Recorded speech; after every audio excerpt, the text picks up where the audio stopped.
Hey folks, welcome back to the channel, and today I want to talk about Rakesfall by Vajra Chandrasekera, which is beyond a shadow of doubt the trippiest, weirdest book I'm going to read. If not this year, then probably for a very long time in general. And this is in a year when I have authors like China Miéville, Jeff Vandermeer to look forward to, and I've read authors like Simon Jimenez. So what is Rakesfall even about? Rakesfall is the story of two characters who are trapped in a cycle of reincarnation. And they don't just get reincarnated within our world, they are reincarnated across a multiverse of possibilities. The story starts with them being with their incarnations in a distant past, and it ends with them in a post-human future. And across these incarnations, their everything about them changes. Like their relationship, the way they interact with each other, it's just a wild, crazy ride from start to finish. They This book has everything from like blood soaked witches to transhuman gods in it. By the end of it, it's set in a strange past. It's set in a modern day Sri Lanka. It's set in a fantastical version of a modern day society. It's set in a dying earth. It's set in a post earth world. Like this book just spans the gamut. Imagine if someone took fantasy and science fiction and treated them like Play-Doh and just mixed and matched and pulled and twisted and made all this weird shapes and strange objects with different elements from both.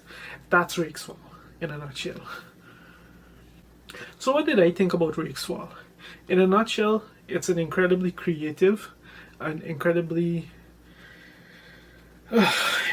complex and an incredibly unforgiving novel to read.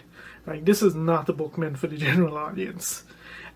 This book is just like so much to read and digest, much as to even begin to unpack. Like, Chandrasekhar packs so many thoughts and ideas and concepts and just random strange thoughts and ideas and musings into this book that is going to take someone much smarter than I am, with a lot more time and a lot more energy, with a lot more background, to begin to unpack even like a reasonable fraction of this book. Like, you're never going to find a satisfying review of this book, because there is no one who can write a satisfying review of this book that encapsulates everything that it is. I doubt even Chandrasekhar himself could do it. I think in one line, if I had to describe this book, I would say it's just like a primordial soup of a saga. And it is very much a saga with heavy religious themes, in the same way that The Saint of Bright Doors, his debut novel, was. It had so many elements of Buddhism in it. In this one, we have a lot of elements of theosophy, specifically the Akashic record, which is mentioned multiple times, which is the only reason I even know that theosophy is a whole thing. But it is a concept that encapsulates everything about this novel: the characters, the very way it's written, the plot, the structure, the narration, everything. The Akashic record, you can, like, that one core concept encapsulates everything about this novel.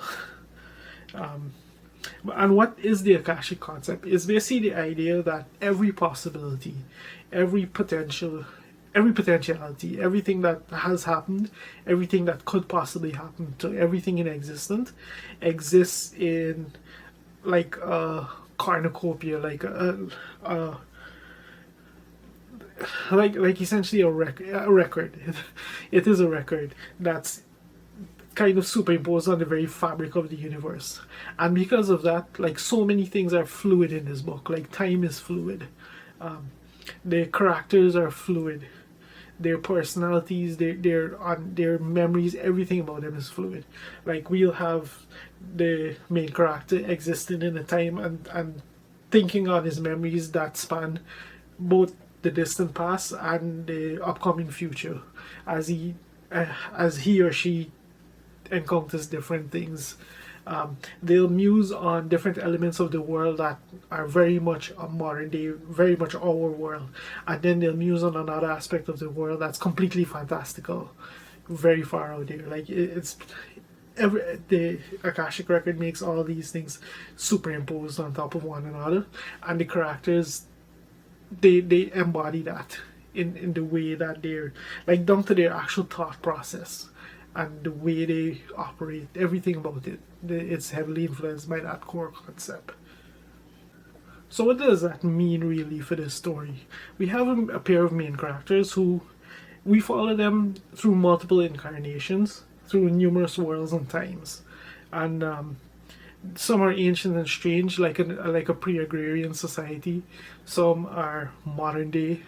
Some are almost like a fantastical version of our present time, and some are distant future. Like think dystopian, post-apocalyptic, that kind of thing, and then think end of the earth and dying of the sun, that kind of time frame.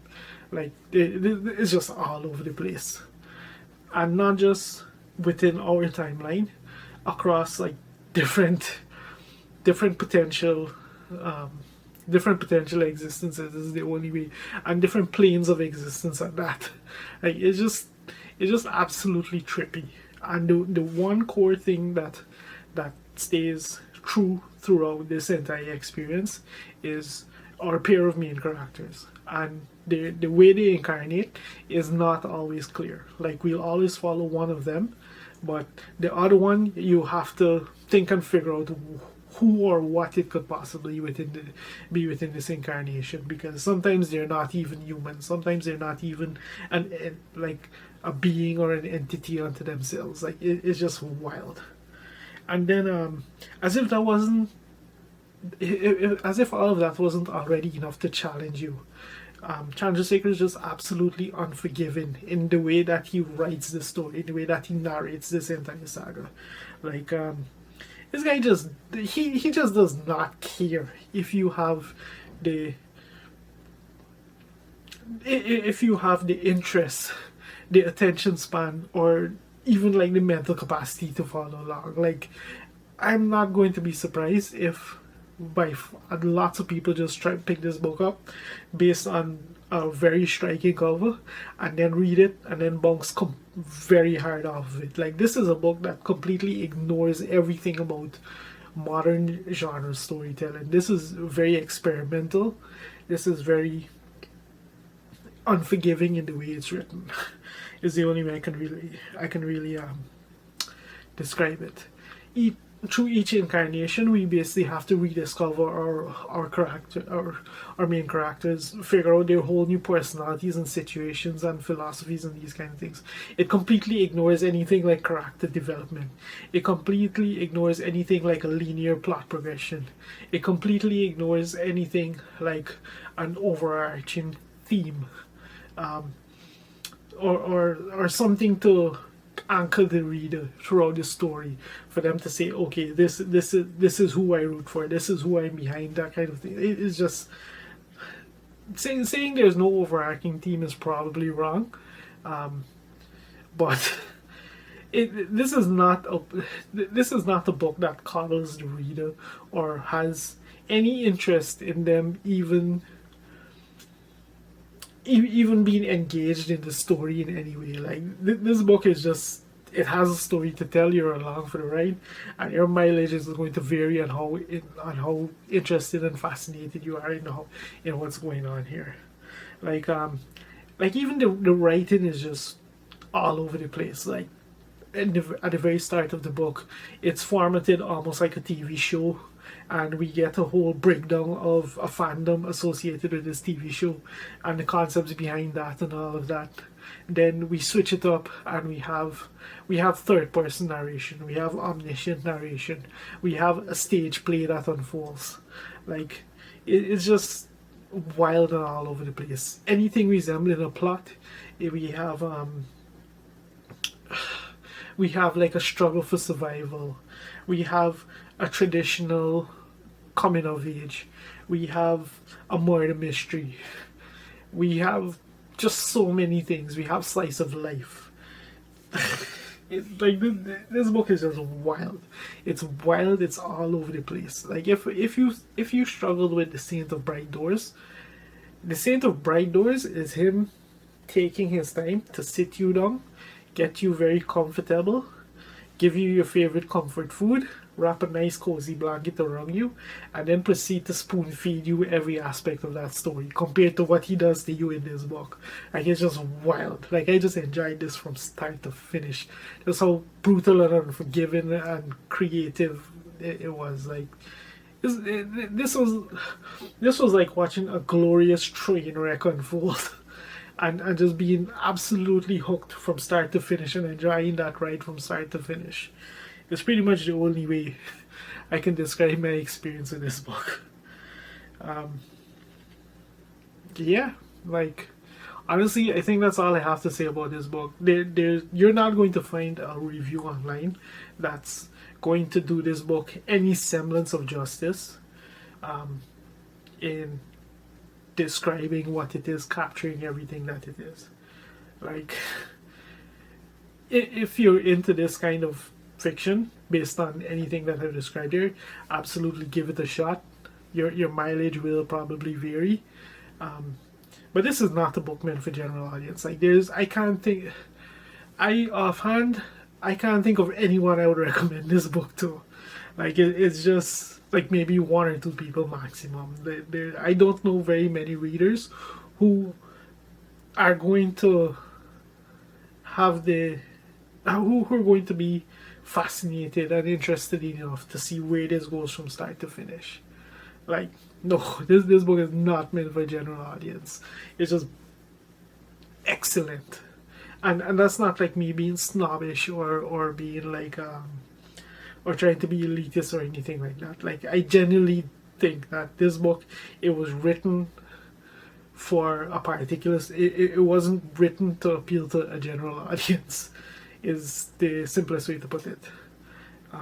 Yeah, but absolutely brilliant book. I can't wait to see what he comes out with next. And that's pretty much all I have to say about Rakesfall. If you've made it this far into the video, thank you very much for watching, and I'll see you next time.